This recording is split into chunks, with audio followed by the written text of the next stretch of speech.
हाय, hello, नमस्कार सगळ्यांचं नवीन एका व्हिडिओमध्ये स्वागत आहे. कशा आहात सर्वजण?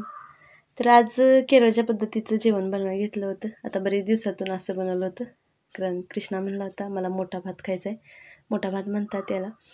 तर सिम्पलच असं बनवलं होतं, कारण दुपारी परत कराटे क्लास होता म्हटल्यानंतर, कारण याला थोडासा वेळ जातो, 2-2.5 तास तरी जातात. तर मासं आणलेलं होतं. आता भात असेल तर त्याच्यासोबत मासं हे पाहिजेतच, तरच चव लागते.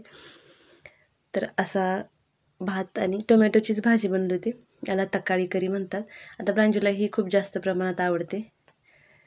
मासं होतं पण माशाचं नाही बनवली भाजी, कारण तिला मग ती आवडत नाही आणि कृष्णाला पण माशाची भाजी आवडत नाही. मासं खातात तळलेले, पण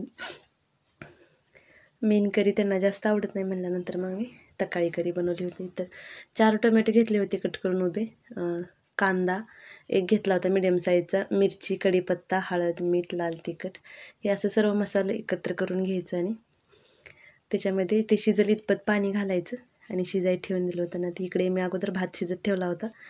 तर हा भात असा ना शिजवून घेतात आणि नंतर याचं पाणी आहे ते पूर्ण येळून बाजूला काढलं जातं पाणी आणि मोकळा भात तयार होतो मग. तर ह्याच्यावरती असं झाकण ठेवून शिजत ठेवला. आता एक नारळ खिसून घेतला होता कालवण्यासाठी.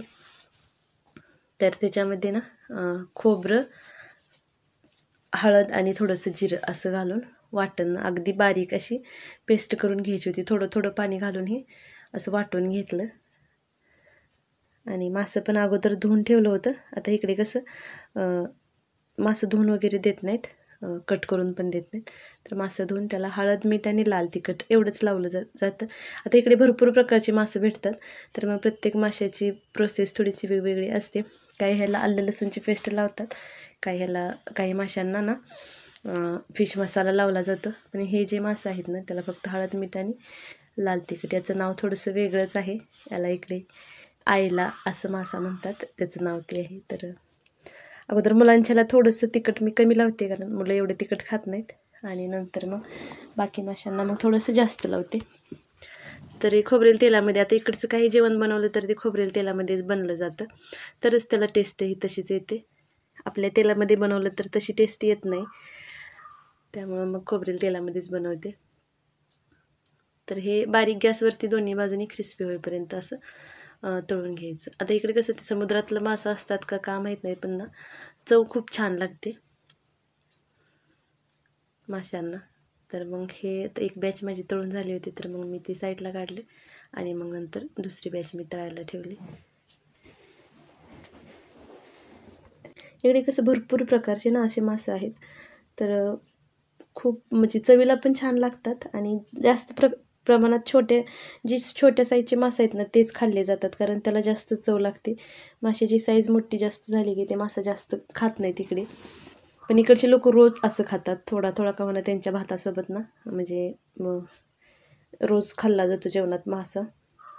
आपल्याकडे कसं आपण कधीतरी हे असं करतो, पण इकडे तसं नाही.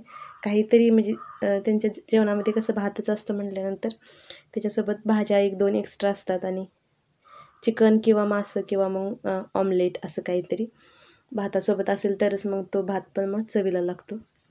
पण रोज असं थोडं थोडं नॉनव्हेज ते खातातच. तर नंतर मग मी पापड भाजून घेतलं होतं. आता भातासोबत ना इकडचेच पापड छान लागतात, आपले पापड ह्या भातासोबत म्हणजे चवीला लागत नाही. तर मग ते पण मी खोबरेल तेलामध्ये ना, आता ह्या कढईमध्येच मी सुकी भाजी बनवणार होती म्हटल्यानंतर मग त्याच्यामध्येच हे केलं, अगोदर पापड तळून घेतलं. आता हे कसं कडलेलं तेल परत खोबरेल तेल आपण रोज काही जेवण इकडच्या पद्धतीचं बनवत नाही, मग ते तसंच राहून जातं. आणि आता तरी 450 रुपये किलो असं तेलाचं रेट वाढलं आहे. मला वाटते 6 ते 7 महिने झालं तेलाचा रेट खूप वाढला आहे. मग त्यामुळं कमी तेलामध्ये आणि ते तेल तसंच त्याच्यामध्ये ठेवून मी राहिलेल्या तेलामध्ये सुकी भाजी परत करून घेतली. जेवढे पापड होतात तेवढे तळले. तर भाजीची पण पद्धत थोडीशी इकडं सुकी भाजींची वेगळीच असते. तर तेलामध्ये अगोदर मोहरी टाकली. आता कांदा, मिरची, कढीपत्ता आणि याला इकडे पैर म्हणतात. तर काही मोठ्या शेंगा होत्या म्हटल्यानंतर मी त्याच्यातले बी काढून घेतले होते. तर वरून थोडंसं मीठ आणि हळद टाकलं. पाणी अजिबात घालायचं नाही, असंच झाकून वाफेवरच शिजू द्यायचं. आणि नंतर मग नारळ खिसलेला थोडासा खीस असतो तो भाजी म्हणजे सुकी भाजी आपली शिजत आल्यानंतर मग घातला जातो. तर भातासोबत अशा सुक्या भाज्या ह्या इकडे 2-3 तरी भाज्या अशा बनवतातच. आता मी एकच बनवली होती, कारण हे कटिंग करायलाच वेळ जातो. नारळ खिसणे किंवा वाटणं, ह्याच्यामध्ये मासं धुण्यासाठी. आता इकडे मासं धुवून वगैरे देत नाहीत, ते सर्व क्लीन करायचं आपणच, त्यामुळं मग टाईम जातो बराचसाच. आता हे टोमॅटो छान शिजलेलं होतं, तर थोडंसं मॅश करून घेतलं आणि हा जो वाटलेला नारळ होता ना, तो त्याच्यामध्ये घालून घेतला. आता भातासोबत अगदी पातळ अशी रस्साभाजी करत नाहीत, थोडीशी अशी रबरबीतच असते, कारण जास्त पातळ भाजी केली तर मग ती चवीला लागत नाही. आता थोडीशी जास्तच घट्टसर वाटत होती म्हटल्यानंतर थोडंसं पाणी गरम करायला ठेवलं. आता वरून गरमच पाणी घालते, नाहीतर मग भाजीची चव जाते तशी. आणि मग थोडंसं गरम पाणी करून घातलं की आपल्याला जशी कन्सिस्टन्सी. आणि नारळ वाटण घालतो म्हटल्यानंतर काय होतं, नंतर आता ही दुपारी बनवली होती मी, तरी संध्याकाळी पण आता हेच जेवण होतं. संध्याकाळी दुसरं काही बनवत नाही, फक्त काही मासे राहिलं असतील तर ते भाजून घेते.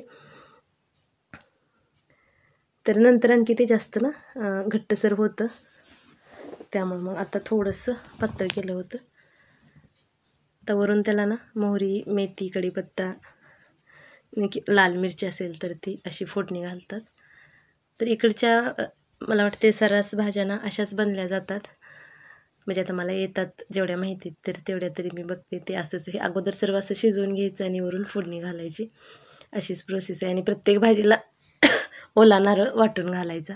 आपल्या भाज्यांना कसं आपण काही भाज्यांना शेंगदाण्याचं कूट वापरतो किंवा वाळलेलं खोबरं असतं त्याचं वाटण घालतो, पण इकडे ना शेंगदाण्याचं कूट कोणत्याच भाजीमध्ये वापरत नाहीत आणि वाळलेला नारळ पण ते वापरत नाहीत. रोजचा रोज नारळ फोडायचा आणि असा तो खिसून वाटून घ्यायचा.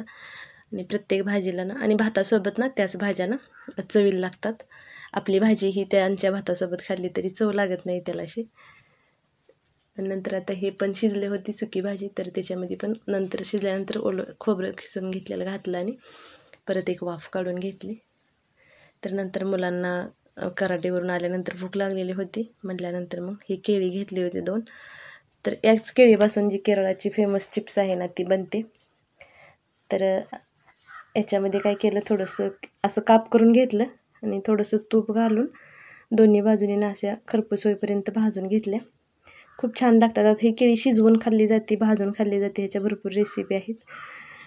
तर दोन्ही बाजूनी भाजायची आणि थोडीशी 1 चमच्याभर एवढी साखर पण भाजत आल्यानंतर घालते, तर चवीला पण छान लागतात आणि मुलं हे आवडीनं खातात. मी स्नॅक्सला पण कधी कधी मग हे असं देते. हे केळ आहे ते, आणि पटकन पण होतं, जास्त वेळही लागत नाही याला. थोडीशी साखर घातली की थोडासा गोडपणा येतो. केळी गोड असतातच, पण आणखी थोडासा गोडपणा त्याला येतो. तर बारीक गॅसवरतीच असं हे करून भाजून घेतलं खरपूस होईपर्यंत आणि नंतर मग थोडीशी साखर पण घालून घेतली. तर मग तयार झाला होता हा बनाना माझा. असा वाटला व्हिडिओ कमेंट करून नक्की सांगा.